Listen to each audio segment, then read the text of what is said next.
Bienvenue à toi dans l'Académie des multipotentiels et aujourd'hui on va parler de l'image professionnelle. L'image professionnelle, c'est quelque chose qui est ultra important, que tu sois étudiant, entrepreneur, salarié ou que tu souhaites développer ton réseau. L'image est indispensable parce que c'est la première impression que tu vas donner à la personne qui va te consulter. Quand je dis te consulter, c'est principalement sur les réseaux sociaux. Alors comment travailler son image professionnelle? Parce qu'il y a beaucoup de gens qui me demandent régulièrement: Yann, comment tu fais pour avoir autant de charisme, d'influence sur les personnes à travers ta photo, à travers ta description, tes vidéos? Et bien ça c'est un travail qu'on fait quotidiennement. Toi, tu as du réseau, moi j'ai du réseau, tes amis ont du réseau, on a tous du réseau, que ce soit à l'école, au travail, on a tous un réseau. Par contre, développer ces réseaux sociaux, c'est très difficile. Beaucoup de gens utilisent les réseaux sociaux pour liker des chats tout mignons, liker des bébés qui tombent par terre, voilà, marrant, mais très peu de gens utilisent cette force qui est au final de développer l'international. Pourquoi je te parle de ça? Et écoute bien cette technique parce que c'est vraiment ultra puissant. Imaginons, je prends souvent l'exemple du réseau, donc tu le crées tous les jours, imaginons que tu rencontres une personne par jour, ça fait 365 personnes par an que tu rencontres dans ton réseau, donc ça fait à peu près plus de 3000 personnes potentiellement que tu auras dans ton réseau dans 10 ans. Donc imaginons que tu commences à 20 ans, à 30 ans, tu as potentiellement 3000 personnes. Tu vas dire 3000 personnes, c'est pas énorme comparé à des youtubeurs qui ont des millions d'abonnés. Par contre, si tu commences à connaître 3000 personnes et que tu crées un événement dans une salle de 3000 personnes, bah, ça devient un peu comme un concert. Et là, tu te rends compte que ton réseau est ultra puissant. Donc on a tous du réseau, par contre la plupart des gens ne l'utilisent pas sur les réseaux sociaux. Quand je dis utiliser sur les réseaux sociaux, donc c'est la première chose à faire pour construire ton image professionnelle, c'est de ajouter les personnes que tu connais sur LinkedIn, sur Facebook, sur Instagram, sur Twitter, sur TikTok, parce que c'est assez nouveau.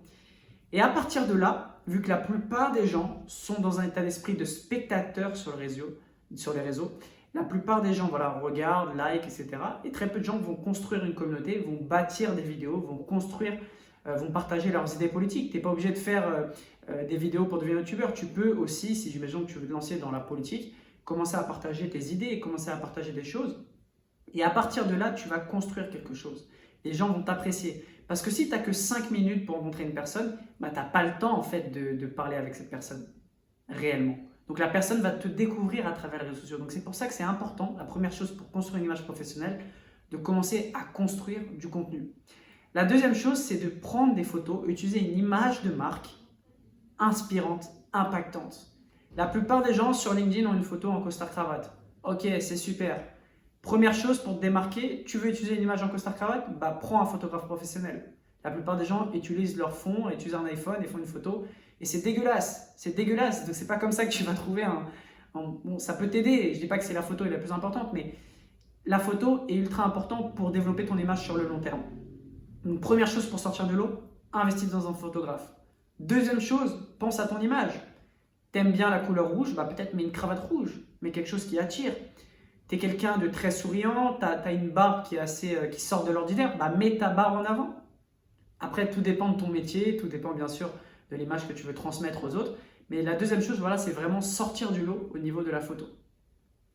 La troisième chose, c'est dans ta description.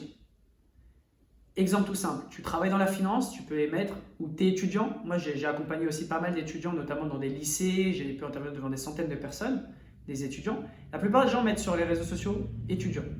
Il n'y a pas de valeur à mettre étudiant.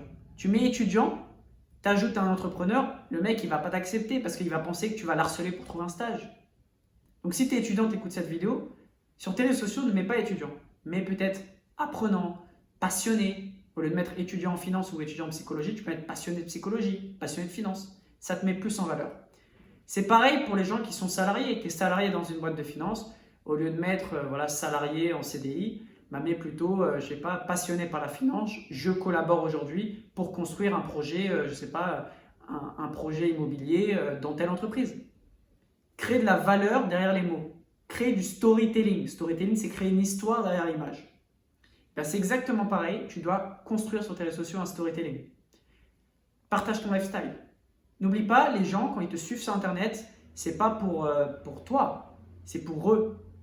Quand je dis c'est pour eux, c'est qu'au fond de nous, on est un peu égoïste. Tu suis quelqu'un qui t'inspire, tu lis un auteur à succès, C'est parce que c'est l'histoire qui t'inspire à toi. Si l'histoire ne t'inspire pas, tu t'en fous, tu arrêtes de lire le livre. C'est exactement pareil. C'est pour ça que c'est important de partager ton lifestyle. Parce que c'est un truc tout con. Mais le fait de faire du sport à 5 h du matin, ça peut inspirer des gens. Ils vont se dire, putain, le mec, il fait du sport à 5 h, il se lève, ensuite il va au travail, ensuite il développe ses investissements, ensuite il fait ça. Et ils vont dire, ouais, putain, le gars, il a vraiment un bon mindset. Et ça donne envie de le suivre. Parce qu'on aime le mouvement. Je te prends un exemple tout simple, mais vraiment tout simple pour que tu puisses comprendre cette stratégie puissante d'influence. Dans la rue, il y a du mouvement, il y a des gens qui dansent, tout le monde va s'arrêter, tout le monde va filmer. Alors quelqu'un qui marche tranquillement dans la rue, c'est quelque chose de banal. On aime le mouvement, on aime l'émotion. Alors partage ça sur les réseaux sociaux et partage ça surtout sur tes réseaux pro. Beaucoup de gens utilisent LinkedIn pour histoire d'avoir un LinkedIn, mais très peu de gens l'utilisent pour vraiment impacter les gens. Beaucoup de gens utilisent Facebook, voilà, comme je te dis, pour liker des chats mignons, mais très peu de gens l'utilisent pour utiliser un réseau pro. Et c'est là qui est intéressant. C'est là qui est intéressant. Pourquoi? Parce que là, je te partage un dernier secret qui est ultra puissant. C'est que la plupart des gens qui peuvent paraître inaccessibles, on va dire, parce qu'au travail, le mec, il a 200 collaborateurs en dessous de lui, ou le gars, il a, je sais pas, 3000 clients. En fait, le mec, tu l'as sur Facebook, tu vas voir ses vacances, tu vas voir sa femme, tu vas voir ses enfants. Le mec, il va partager toute sa vie. Donc, si tu arrives à avoir la personne sur Facebook ou sur des réseaux vraiment intimes, tu auras beaucoup plus de chances de tisser un lien plus profond avec la personne que si tu l'avais voilà, dans la rue ou que tu la vois en conférence avec tes spectateurs où il y a 3000 personnes. Et la dernière chose ultra importante, c'est que quand tu crées sur Facebook et que tu ajoutes, et retiens bien ça parce que très peu de gens le disent sur Internet et c'est une technique qui est ultra puissante, quand tu ajoutes des gens qui ont très peu d'amis, tu dois faire ça. Pourquoi? Parce que les gens qui ont très peu d'amis, du moment où tu vas construire du contenu, en fait, tu vas apparaître direct. Si la personne a 200 amis et dans ces 200 amis, tu es le seul à créer du contenu, du moment où tu vas créer du contenu, la première chose qu'elle va faire quand elle va tomber sur Facebook, elle va tomber sur ta tête. Et même si elle ne te connaît pas, et là tu peux te dire, bon j'en parlais dans d'autres vidéos, mais tu peux te dire que si tu ajoutes n'importe qui, et que tu ajoutes que des gens qui ont 200 amis, inconsciemment, elle va ouvrir son Facebook, et c'est ça la magie des réseaux sociaux, tu forces la personne à te voir. Et même si elle ne like pas, même si elle ne regarde pas, elle voit ta tête. Et inconsciemment, à force de te voir, un jour peut-être dans la rue, elle va dire « Ah, je te connais ». Et vous allez parler « Ah, je t'ai déjà vu quelque part ». Alors réfléchis bien à ça, parce que là on rentre dans l'influence profonde, dans le subliminal, c'est des techniques qui sont utilisées par des grands films, par des choses comme ça, que j'ai pu apprendre notamment avec des personnes de l'hypnose très reconnues qui ont travaillé avec des hommes d'affaires, des politiciens, etc. Donc c'est vraiment ultra important de comprendre cette technique. Donc voilà, n'hésite pas à t'abonner à cette chaîne YouTube, à la liker, on se retrouve dans une prochaine vidéo. Ciao ciao.